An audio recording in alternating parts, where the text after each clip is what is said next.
Hello, welcome to our RecapPlus channel with me, Matthew.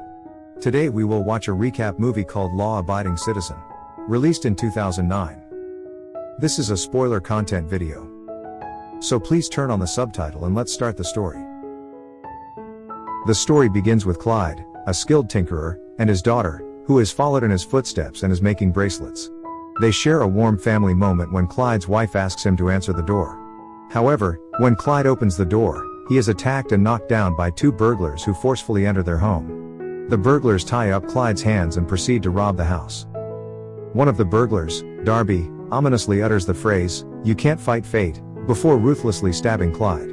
The other burglar, Rupert, tries to leave, but Darby commands him to stay quiet. In a horrifying turn of events, Clyde is forced to witness the rape and murder of his wife, and when his young daughter appears, she, too, becomes a victim of this gruesome fate. The narrative then shifts to Nick, a career-minded prosecutor, discussing the Clyde case with a colleague. The case has taken a disturbing turn due to a judge ruling that DNA evidence from the crime scene is inadmissible. As a result, Clyde has decided to accept a plea deal rather than risk going to trial. Nick, concerned about a potential acquittal, believes that some justice is better than no justice at all. Nick meets with Clyde, who provides him with notes that he believes could be valuable for the case. However, Nick dismisses the notes and informs Clyde that Darby has agreed to testify against Rupert. Rupert will be sentenced to death based on Darby's testimony, while Darby will receive a sentence of up to 5 years in prison. Clyde, emotionally scarred by the traumatic events, pleads with Nick not to accept the deal, but the decision has already been made.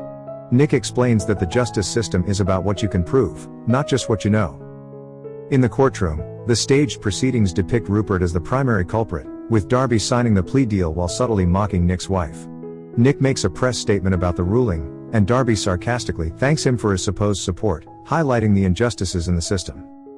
After a grueling day at work, Nick returns home to his wife, Kelly, and seeks solace by talking to their daughter inside Kelly's pregnant belly. 10 years later, Nick's daughter has grown up, but Nick remains absorbed in his demanding career, causing strain in his relationship with Kelly. Once again, he must skip his daughter's school recital due to work commitments, much to Kelly's dissatisfaction. On the day of Rupert's scheduled execution by lethal injection, Nick is present with his co-worker Sarah, missing his daughter's recital. Rupert's last words raise doubts about his sole responsibility for Clyde's family's death. Instead of experiencing a painless death, Rupert begins to shake and scream in agony, ultimately dying in excruciating pain. As the warden explains that they are not responsible for the excruciating agony suffered by Rupert during the botched execution, a police officer arrives and hands the prosecutors a bottle with the ominous phrase "Can't fight fate" written on it.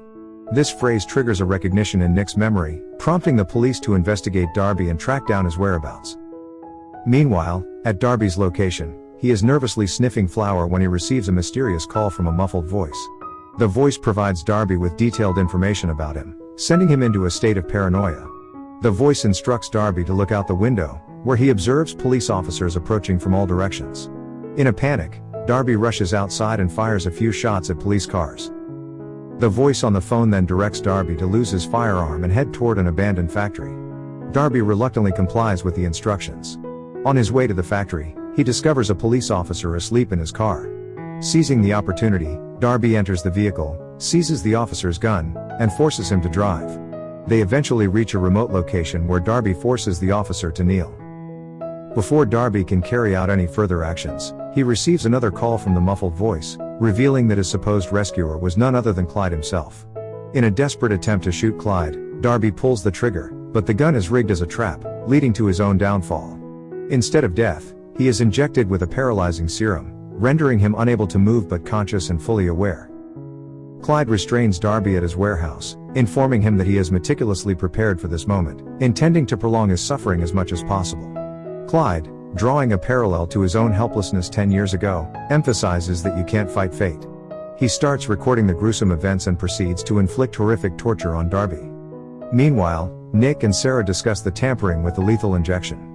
Nick begins to doubt Darby's involvement in the botched execution, believing that Darby lacks the intelligence to orchestrate such a scheme. A while later, the police discover Darby's remains, which have been dismembered into 25 pieces. They promptly notify Nick of this gruesome discovery. Sarah begins to piece together a motive, suspecting Clyde's involvement. Clyde has recently liquidated his assets, purchasing properties in unusual locations, including the warehouse where Darby's remains were found. A police brigade descends upon Clyde's residence, and as they surround his house, Clyde calmly undresses while hearing the sirens. He is arrested, and on the way to the police car, he gives Nick a chilling and threatening stare. Upon searching Clyde's home, investigators find books on law and a torn-out piece of newspaper featuring a photograph of Nick and Darby shaking hands. Clyde is handcuffed and placed in an interrogation room at the jail. Unfortunately, the authorities lack concrete evidence against him and can only hope for a confession. Nick's daughter receives a recording that she believes is her school recital and implores her mother to watch it, but her mother declines, insisting they watch it with her father.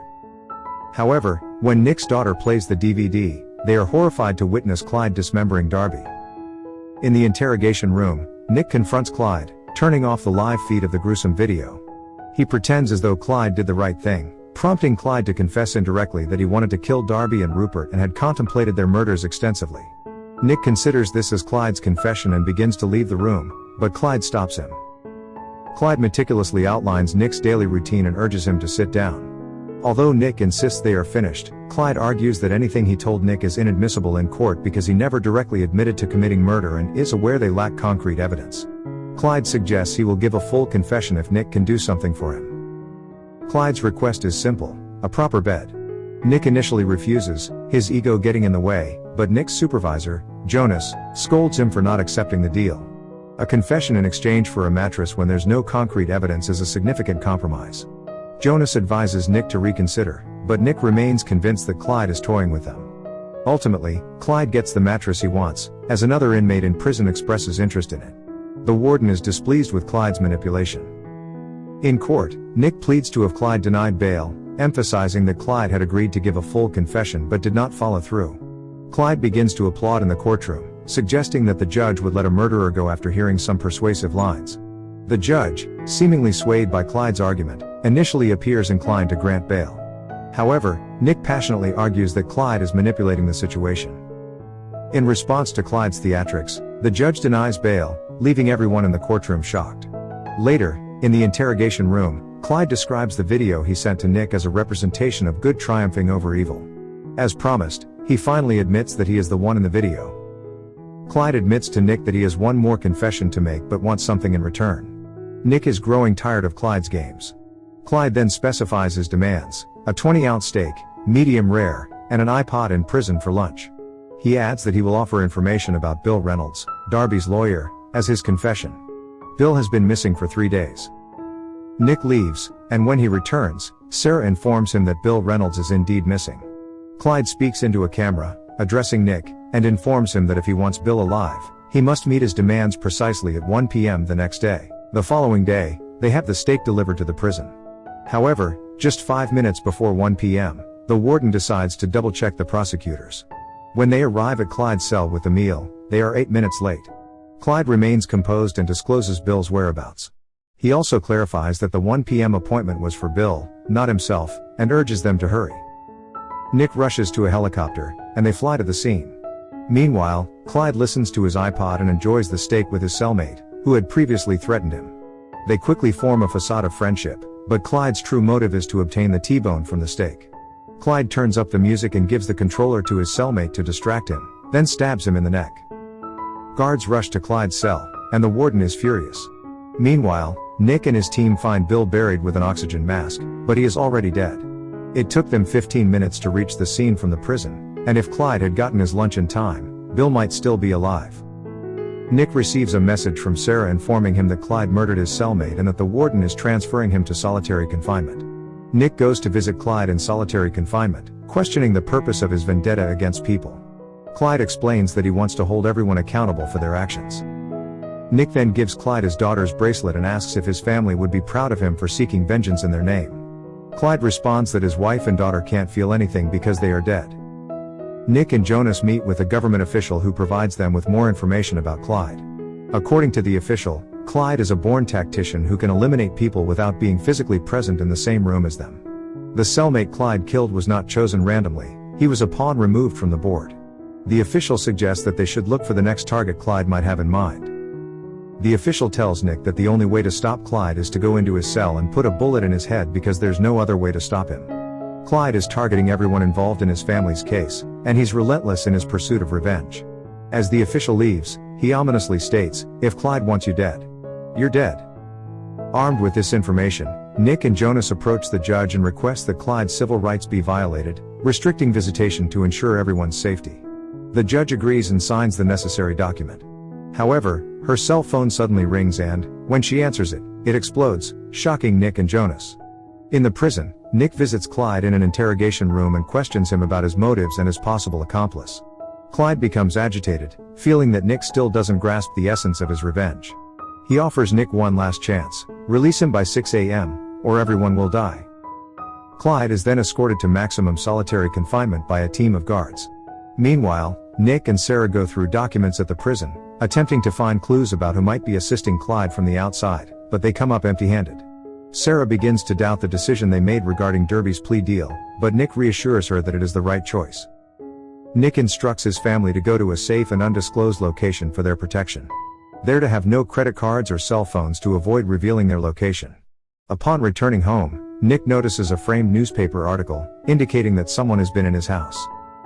At the prison, Clyde is allowed a walk and encounters Nick and a detective. Fueled by anger, Nick physically assaults Clyde, but the detective intervenes, aiming his gun. Clyde taunts Nick, suggesting that what he's about to witness will be of biblical proportions. At Sarah's funeral, Jonas reflects on how their actions may have brought this tragedy upon themselves. Nick still believes they did the right thing, but he's starting to doubt himself. As they drive away from the funeral, a mysterious man in black clothing controls a military drone armed with a machine gun, an EMP, and a rocket launcher. He disables their cars, bringing them to a stop, and then proceeds to eliminate Jonas by destroying his car. The mayor, unable to believe how long Nick allowed the situation to escalate, contemplates firing him. However, in an attempt to mitigate the media pressure on her, she appointed Nick as the new district attorney of Philadelphia. The mayor issues an emergency order to lock down the entire city, restricting the movement of its residents. Meanwhile, Nick receives an email from one of Sarah's contacts, which contains information about real estate transactions made by Clyde.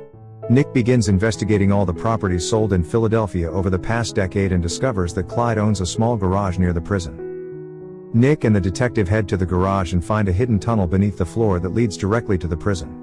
It becomes evident that Clyde had created entrances into every cell, explaining why he killed his cellmate as part of his long-term plan. The detective checks Clyde's cell, but Clyde is not there. Disguised as a janitor, Clyde infiltrates City Hall during a light check. Nick and the detective uncover Clyde's extensive surveillance system, including cameras placed even in Nick's house. They also find a quote from von Clausewitz about the center of gravity, referring to City Hall. Clyde plants a napalm bomb in the conference room where the mayor is about to hold a security meeting. Nick and the detective arrive at City Hall to defuse the bomb quietly to avoid alerting Clyde. They locate Clyde's cart on the 5th floor, just below the conference room, and discover a suitcase suspected to contain the bomb. The bomb squad confirms that the bomb is activated by a cell phone and could detonate at any moment. Agents assigned to monitor Clyde's warehouse notice his arrival and inform Nick. Clyde proceeds to his equipment in the tunnel, preparing to watch the meeting unfold. He grabs his cell phone and climbs back up to his cell. Inside Clyde's cell, Nick confronts him with a gun, offering him a way out and imploring him to make the right decision. Clyde asks if Nick is here to make one last deal, but Nick firmly states that he does not make deals with murderers. Clyde expresses remorse, calls the number on his cell phone, and Nick leaves. As he exits, he tells Clyde that he'll have to live with his decision for the rest of his life. The detective locks the door to the tunnel. Nick has planted the suitcase containing the bomb under Clyde's bed. He takes one last look at his daughter's bracelet before Clyde's cell erupts into flames and explodes, ending the threat. Thank you for watching. If you enjoyed this video, don't forget to subscribe for more content like this. You can also click on the videos on your screen to watch more interesting videos. And please share your thoughts about today's video in the comments down below. Lastly, always remember to stay safe and stay healthy. See you in the next video.